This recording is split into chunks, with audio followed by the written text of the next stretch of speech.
Welcome to Myra media. నేను మీ కేవీఆర్. ఆంధ్రప్రదేశ్లో అంటే వరదలు ప్రకృతి విపత్తులతో అల్లాడిపోతా ఉన్న సమయంలో ఒక అనూహ్య ఘటన తెర మీదకి వచ్చింది. ఒక రకంగా చెప్పాలంటే ఇది మెరుపు సమ్మె. కూటమి ప్రభుత్వం మాయమాటలు చెప్పి మమ్మల్ని మోసం చేసిందని చెప్పి విశాఖ స్టీల్ ప్లాంట్ కార్మికులందరూ కూడా రోడ్డెక్కి కొన్ని గంటల పాటు వైజాగ్ను స్తంభింపజేసిన పరిస్థితి కనిపిస్తూ ఉంది. ఇది ఎక్కడ కూడా మీడియాలో పెద్దగా ప్రాజెక్ట్ కావట్లే, ఓన్లీ సోషల్ మీడియాలో తప్పిస్తే. ఒకసారి ఆ వార్తను చదువుదాం. బగ్గుమన్న కార్మిక లోకం. స్టీల్ ప్లాంట్ ప్రైవేటీకరణకు వ్యతిరేకంగా కూర్మన్నపాలెంలో రాస్తారోకో. కార్మికులను అడుగున్న పోలీసులు స్టేషన్కు తరలింపు. స్టీల్ ప్లాంట్ ప్రైవేటీకరణకు వ్యతిరేకంగా మంగళవారం రాస్తారోకోలో కార్మికులు కదం దొక్కారు. ఉక్కు పరిరక్షణ పోరాట కమిటీ ఆధ్వర్యంలో స్టీల్ ప్లాంట్ కార్మికులు కూర్మన్నపాలెం కూడని వద్ద నిరసన తెలిపారు. కార్మికులు పెద్ద ఎత్తున జాతీయ రహదారిపై బైఠాయించడంతో ట్రాఫిక్ పెద్ద ఎత్తున నిలిచిపోయింది. స్టీల్ ప్లాంట్ను ప్రభుత్వ రంగంలో కొనసాగించాలని, శైలిలో విలీనం చేయాలని, పూర్తి ఉత్పత్తి సామర్థ్యంతో ప్లాంట్ నడపాలని కార్మికులు పెద్ద ఎత్తున నినాదాలు చేశారు. ట్రాఫిక్ జామ్ కావడంతో పెద్ద ఎత్తున మోహరించిన పోలీసులు కార్మికులను అక్కడి నుంచి తొలగించడానికి ప్రయత్నించారు. కార్మికులు వ్యతిరేకించడంతో పోలీసులకు కార్మికుల మధ్య తోపులాట జరిగింది. దీంతో పోలీసులు నాయకులను ఎత్తుకుని సమీపంలో ఉన్న వాహనాల్లో ఎక్కించి పోలీస్ స్టేషన్లకు తరలించారు.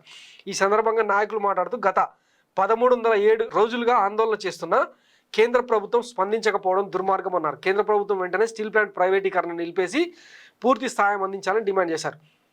సో ఇట్లా అందరూ కథం దొక్కారనమాట. స్టీల్ ప్లాంట్పై మైండ్ గేమ్ ఆపాలి. చాలామంది మహిళా నేతలు కూడా స్పందించి మాట్లాడారు అనమాట. ఒకసారి వాళ్ళు ఏమంటున్నారో విందాం.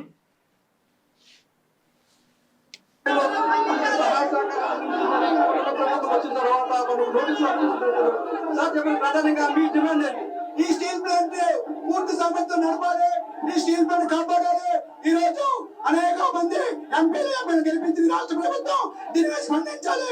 ఈ స్టీల్ ప్లాంట్ కాపాడడం కోసం ఈ రాష్ట్ర ప్రభుత్వం ముందుకు రావాలి. లేని పక్షంలో తగిన మూల్యం చెల్లించుకుంటాని ఈ సందర్భంగా తెలుస్తాను. గతంలో కూటమి నేతలు హామీ ఇచ్చారు, ఇక్కడికి వచ్చి స్టీల్ ప్లాంట్ కాబట్టి ఇప్పుడు ఆ మాట నిలబెట్టుకునే పరిస్థితి ఉందంటున్నారా?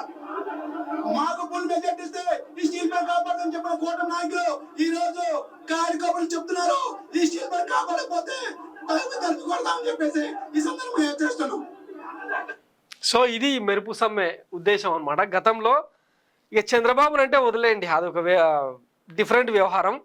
పవన్ కళ్యాణ్ ఉత్తరాంధ్రను తూర్పుగోదావరి జిల్లాలలో ఎంత పెద్ద ఎత్తున చైతన్యం చేసిండో, ఇక ఈ కార్మిక పోరాటాల గురించి ఆయన ఎంత ఊగదంపుడు ఉపన్యాసాలు చేసిండో చూసినాం కదా. ఒకసారి ఆయన ఏం మాట్లాడాడు విశాఖ ఉక్కుకు సంబంధించి ఒకసారి మీకు వినిపిస్తా. వైజాగ్ స్టీల్ ప్లాంట్ కార్మికులు కూడా చెప్తున్నారు సమానంగా కార్మిక సంఘాల నాయకులకి, నేను చిత్తశుద్ధిగా ఉన్నా, మీరు చిత్తశుద్ధిగా ఉన్నారు, మీరు నిలబడతారంటే చెప్పండి. వైజాగ్ స్టీల్ ప్లాంట్ ప్రైవేట్ కాపాడే బాధ్యత మీరు తీసుకోండి. కానీ నిలబడాలి. మమ్మల్ని దారిలోకి ఎత్తేసి మీరే తీసుకున్నటువంటి మీరు రావాలి. కడుపు కాదు మీగా నాక అని బాధ్యత వహిస్తే తప్పలేదు మీకోసం జైలుకి వెళ్తా. కానీ మీరు పైకి రాకుండా మీ కడుపు చల్ల కదలకుండా మీరు రావాలి. మీరు ఏమి రాకుండా నా మీద మీరు వెళ్ళాలి, ప్రజలకి వెళ్ళాలి, ఇప్పుడు నాకు రావాలి. రావు మీరు వస్తే రండి మమ్మల్ని. మీకు ఎందుకు కోపం రాదు? వైజాగ్ జిల్లాలో ఉన్న వాళ్ళకి మీకు ఎందుకు కోపం రాదు? స్టీల్ ప్లాంట్ పోతే మీకు కాదు బాధ. మిగతా జిల్లాలో తెలంగాణ సరిపోయారు, మీకు ఎందుకు కోపం రావట్లా? భయమా? అని నేను ఈ దేశంలో పటేల్ గారి తర్వాత అత్యంత బలమైన బహుమతితో అమిత్ షా గారితో నేను మాట్లాడాను. భయం లేకుండా ఎందుకు మాట్లాడగలను? నా నేల మీద నాకు ప్రేమ ఉంది, నా సమాజం మీద నాకు గౌరవం ఉంది. ఇన్ని కథలు చెప్పింది కదా, మరి ఇప్పుడు అంత చిత్తశుద్ధితో కొట్లాడుతున్నారు కదా, వాళ్ళకి పోయి కనీసం సంఘీభావం ప్రకటించి మద్దతు తెలిపే ప్రయత్నం అయినా చేసిండా? ఒకసారి ఆలోచించండి. మాట్లాడితే వైరల్ ఫీవర్ వచ్చి హైదరాబాద్కు పోయిండు, ఇట్లాంటి కథనాలు చూడాలి మనం జనసేన పేజీలో. ఇప్పుడు పిఠాపురంలో వరదల సందర్భంగా ఎట్లాంటివి ఫీట్లు వేస్తున్నారో, డ్రామాలు చేస్తున్నారో చూస్తున్నాం కదా. చంద్రబాబు గురించి ఎందుకు మాట్లాడడం? ఎందుకంటే గతంలో ఉమ్మడి ఆంధ్రప్రదేశ్ ముఖ్యమంత్రిగా ఉన్నప్పుడు ఆయన హైదరాబాద్ వేదికగా విలువైన భూములను రియల్ ఎస్టేట్కు దోచిపెట్టడం కోసం, తన సామాజిక వర్గం వ్యక్తులకు దోచిపెట్టడం కోసం 500కు పైగా పిఎస్యూలు అంటే పబ్లిక్ సెక్టార్ యూనిట్స్ని కట్టబెట్టేసాను అనమాట, ప్రైవేటైజేషన్ పేరుతో. చంద్రబాబు అధికారంలోకి వస్తే గవర్నమెంట్ సంస్థలన్నింటినీ అమ్మి మింగుతాడని చెప్పి అందరికీ ఉన్న అవగాహన. అట్లాంటిది ఈయన ఆయనతోన ములాఖాత్ అయిన తర్వాత దాన్ని కాపాడాల్సిన బాధ్యత ఒక ప్రధాన ప్రతిపక్ష నేతగా ఈయనకు లేదా? ఉండాలా లేదా? ఇంతకుముందు ఏమన్నాడు, సర్దార్ వల్లభాయ్ పటేల్ తర్వాత అంతకంటే పవర్ఫుల్ అయిన హోంమంత్రితో నేను భయం లేకుండా మాట్లాడినాను. ఇప్పుడు ఏమైంది మరి? చేవ వచ్చిందా? లేకపోతే కార్మికుల పోరాటాలు మన కళ్ళకు కనపడతలేవా? ఇంతకుముందు అన్నాడు కదా, చిత్తశుద్ధితో మీరు రోడ్ల మీదకి రండి, నేను వస్తా, దెబ్బలు తింటా, జైలుకి వెళ్తా అన్నాడు కదా. మరి ఇప్పుడు ఏమైంది? మాట్లాడరు. మీరు చూడండి, దీని మీద ఒక లాజికల్ కంక్లూజన్ వచ్చేదాకా, అంటే ప్రైవేట్ పరం చేసి ఆ జిందాల్కో లేదంటే అదానీలకో అంబానీలకో కట్టబెట్టేదాకా ఈ కేంద్ర ప్రభుత్వం నిద్రపోదు. దానికి వీళ్ళు సహకరించేదాకా వీళ్ళు నిద్రపోరు. సో ఈ లోపు జరగాల్సిన డ్యామేజ్ జరిగినాక నా చేతుల్లో ఏం లేదని చెప్పి కాడికి వస్తుంది అనమాట.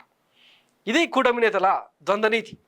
ప్రతిపక్షంలో ఉన్నప్పుడు ఎట్టయినా మాట్లాడచ్చు, నరం లేని నాలుకే కదా, ఎన్ని మాటలైనా వస్తాయి. కానీ అధికారంలో ఉన్నప్పుడు కొన్ని చేయాల్సి ఉంటుంది. ఇదే జగన్మోహన్ రెడ్డి గతంలో 5 ఏళ్ల పాటు తానున్న పరిస్థితుల్లో ఆపే ప్రయత్నం అయితే చేసిండు కదా. అప్పుడు కూడా జరిగినాయి. వైజాగ్ స్టీల్ ప్లాంట్ని జగన్మోహన్ రెడ్డి అధికారంలో ఉన్నప్పుడు కూడా ప్రయత్నాలు జరిగినాయి. కానీ ఎప్పటికప్పుడు రాజ్యసభలో లోక్సభలో వాళ్ళ ఎంపీలతో ఒక రిజల్యూషన్ ఇచ్చి ఎప్పటికప్పుడు దాన్ని వాయిదా వేస్తూ వచ్చిండు. ఎందుకంటే అప్పట్లో ఇక కూటమి ఎన్డీఏకు బీజేపీకి సాలిడ్ మెజారిటీ ఉన్న టైంలో ఏం చేయలేకపోయినారు అనమాట. ఈ విషయం తానే 2-3 సార్లు చెప్పే ప్రయత్నం చేసినా కూడా మనకి ఎక్కలే ఉత్తరాంధ్ర ప్రజలకు. అని చెప్పి చెప్పుకో, ఎన్డీఏ గెలిచిందంటే స్టీల్ ప్లాంట్ అమ్మకాన్ని ఎవ్వరూ కూడా ఆపడం సాధ్యం కాదు. ఎందుకనంటే వాళ్ళు దీన్నే ఎన్నికల రెఫరెండంగా తీసుకుంటారు. స్టీల్ ప్లాంట్ అమ్మకానికి ప్రజలందరూ మద్దతు తెలిపారు కాబట్టి తెలుగుదేశం పార్టీ అభ్యర్థి ఎన్డీఏ అభ్యర్థి గెలిచాడు అని చెప్పి చెప్పుకుంటారు. ప్రతి ఒక్కరూ కూడా ఆలోచన చేసుకోమని చెప్తా ఉన్నా, ప్రతి ఒక్కరూ కూడా గుర్తు పెట్టుకోమని చెప్తా ఉన్నా ఈ అంశాన్ని. దాని తర్వాత జగన్ ఆపడానికి ఎంత ప్రయత్నం చేసినా కూడా వాళ్ళ నోట్లో నుంచి వచ్చే ఒక మాట, నీకెందుకయ్యా బాధ, వాళ్ళకు లేని బాధ నీకెందుకయ్యా బాధ, వాళ్ళు ఎన్డీఏకి ఓటు వేశారు అని అంటే, తెలుగుదేశం పార్టీకి ఓటు వేశారు అని అంటే దాని అర్థం వాళ్ళంతా స్టీల్ ప్లాంట్ అమ్మకానికి వాళ్ళంతా కూడా గ్రీన్ సిగ్నల్ ఇచ్చినట్టే కదయ్యా, నీకెందుకయ్యా బాధ అని చెప్పి ఆ తర్వాత వాళ్ళు జగన్ కూడా అంటారు అన్న మాట ప్రతి ఒక్కరూ కూడా గుర్తు పెట్టుకోమని ఇంత క్లియర్గా చెప్పిండు. ఇండియాకు అధికారంలోకి వస్తే ప్రైవేట్ వ్యక్తుల చేతుల్లో పెడతారు, ఆలోచించుకోండి అని చెప్పిండు. వినకపోతుంది. ఇప్పుడు ఏమైంది? ఇప్పుడు వాస్తవానికి అంటే చంద్రబాబుకు ఆపే ఆప్షన్ ఉంది. ఎందుకంటే ఎన్డీఏ కూటమి అధికారంలో ఉండాలంటే చంద్రబాబుతో పాటు టీడీపీతో పాటు నితీష్ కుమార్ మద్దతు అవసరం. ఒకవేళ రాష్ట్ర ప్రయోజనాలు వైజాగ్ స్టీల్ ప్లాంటు లక్ష్యమే అయితే మద్దతు ఉపసంహరించుకున్నామని సింపుల్గా బ్లాక్మెయిల్ చేస్తే అయిపోయాయి. కానీ చేసేంత దమ్ము చంద్రబాబుకు ఉందా? లేదు. ఎందుకంటే వీళ్ళ జుట్టంతా కేంద్రం చేతుల్లో ఉంది కాబట్టి నోరు విప్పర్ అనమాట. ఈ నిజాలు మాట్లాడితేనేమో బయట ఇంతకుముందు చెప్పుకున్నాం కదా, షమీర్ పాషా లాంటి వాళ్ళకు పోలీసు వాళ్ళు నోటీసులు ఇచ్చి ఇంటికి వెళ్ళి బెదిరించి ఇట్లాంటివి చేస్తారన్నమాట. సో ఇది వైజాగ్ స్టీల్ ప్లాంట్కి సంబంధించిన కార్మికుల మెరుపు సమ్మె. దీని మీద ఇక ఉత్తరాంధ్ర ప్రజలు ఎట్లా తిరగబడతారు, ముఖ్యంగా వైజాగ్ ఆ స్టీల్ ప్లాంట్ కార్మికులు ఎట్లా నిలబడతారు అన్నది వేచి చూద్దాం. Thanks for watching Mara media. నేను మీ కేవీఆర్. Thank you.